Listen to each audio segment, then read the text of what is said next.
আসসালামু আলাইকুম এভরিওয়ান, কেমন আছেন সবাই? আশা করি ভালো আছেন। আলহামদুলিল্লাহ, আমিও ভালো আছি। ইভানা সুরভি ব্লগের সকল দর্শকদের অভিনন্দন ও শুভেচ্ছা জানাই।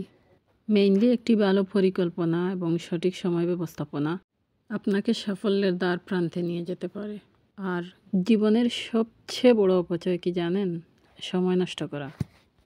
সময়কে যথাযথভাবে কাজে লাগাতে পারলে জীবন সুন্দর। সময় আমাদের উপর দিয়ে উড়ে যায়, কিন্তু এর ছায়া আমাদের মাঝে রেখে যায়। আপনার ভবিষ্যৎ নির্ভর করে আপনি আপনার বর্তমান সময় কিভাবে ব্যবহার করছেন তার উপর।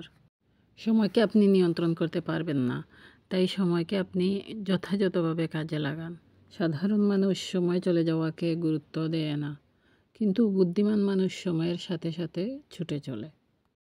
সময় কখনো চলে যায় না, আমরাই চলে যাই। সময় কখনো কাউকে ছোট করে না, কিন্তু সময় নষ্ট করলে মানুষ নিজেই ছোট হয়ে যায়। সময় হলো পৃথিবীর সবচেয়ে অপরিবর্তনীয় বিষয়গুলোর মধ্যে একটি। আমরা সময়কে যেমনভাবে দেখি, বাস্তবে এটি তার চেয়ে অনেক অনেক বেশি গুরুত্বপূর্ণ। এই পৃথিবীতে যা কিছু ঘটছে এবং ভবিষ্যতে ঘটবে, তার সব কিছু সময়ের বিশাল ভূমিকা। আমরা সময়কে গুরুত্ব দিব কি?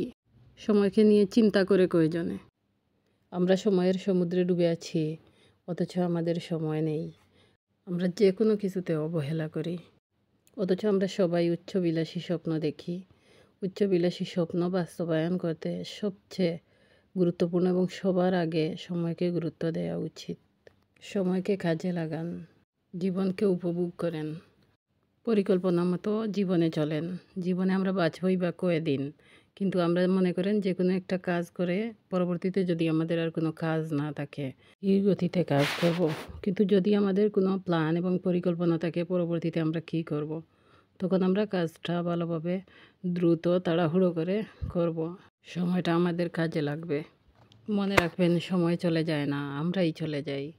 তো আমি এখানে আলু এবং ছোটো মাছের একটা ভাজির রেসিপি শেয়ার করছি আপনাদের সাথে। এখানে আমি সবগুলো একসাথে দিয়ে ভেজে নিচ্ছি। আপনারা কিভাবে এটি রান্না করেন জানাবেন। আমি যেভাবে করি ঠিক সেভাবেই আপনাদের সাথে শেয়ার করছি। এভাবে করে করলে সময় কম লাগে এবং দ্রুত হয়, আর স্বাদ কিন্তু অসাধারণ হয়।